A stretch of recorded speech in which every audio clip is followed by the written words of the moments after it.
Honey. Honey, wake up. It's an earthquake. Get William. Earthquake? You have William?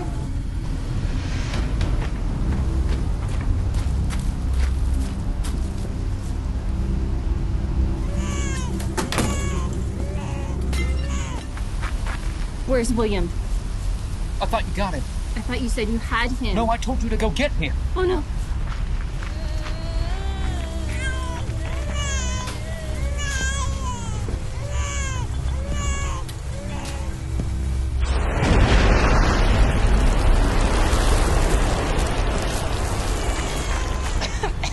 What was that? I don't know. Hidden in the Heartland. Located just south of St. Louis, Missouri, New Madrid is a small town that sits right on top of a fault line in a major seismic zone on the banks of the Mississippi River. Here was the home of the biggest series of earthquakes recorded in the United States, and yet it is known as the earthquake America forgot. In 1811 and 1812, there was actually an entire series of earthquakes. By the best accounts and the documentation that we have, there was over 2,000 earthquakes. 3 of them were over 8.0 magnitude. And it basically was felt throughout the heartland of North America. By comparison, the Great Earthquake of San Francisco in 1906 was measured at 7.8 on the Richter scale. As it spread out through the heartland of America, it actually rang church bells in South Carolina. It knocked dishes and glasses off the shelves up in Boston. It was felt clear into Canada. It caused all kinds of amazing things that nobody had ever seen before, changing the entire surface of the land. It caused a piece of land to be heaved up to the point that it actually dammed the Mississippi River. And that water hit this dam and it went rushing back upstream. By some accounts, it was a 30-foot tall wall of water that rushed upstream, just destroying everything in its path. Little Prairie was a small town that was there on the banks of the Mississippi, and it was completely flooded. In fact, there was a Native American encampment that was going on there, was completely destroyed. In fact, it was never even heard from again. There was at least 4 different lakes that just drained into the ground. The ground just opened up, the lake just started draining into it, and there was fish flopping on the surface as the lake drained away. There was at least 10 different lakes that were actually formed at that point in time. In fact, there was an entire region of 3,000 square miles that literally just fell, just subsided over 10 feet.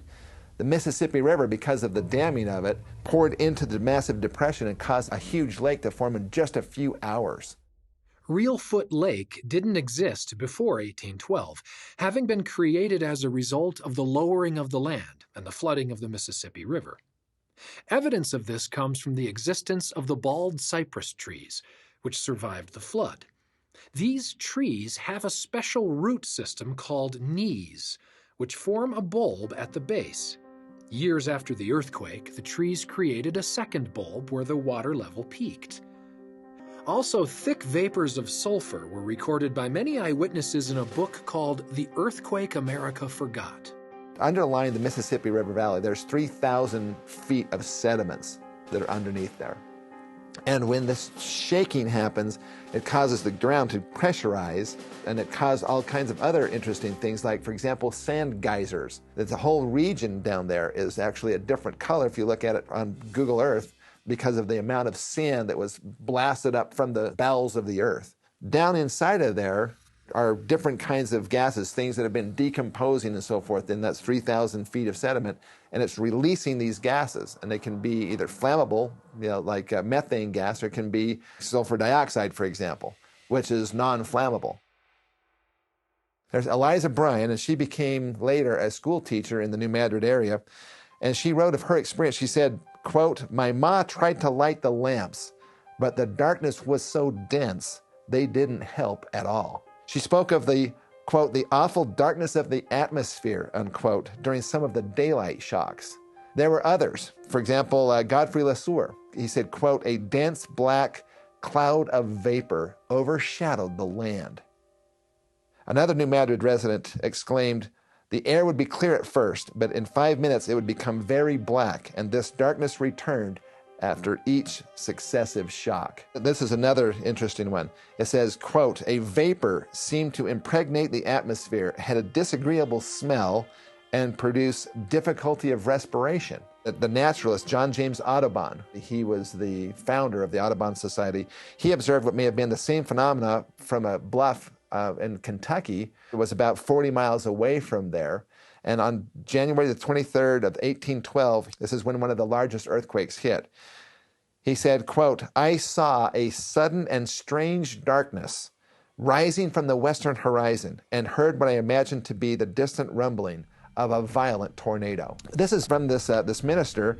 He reported that from December the 16th until December the 19th, he says, quote, "The sun, moon, and stars were concealed by a mist and fog which dropped like a heavy dew."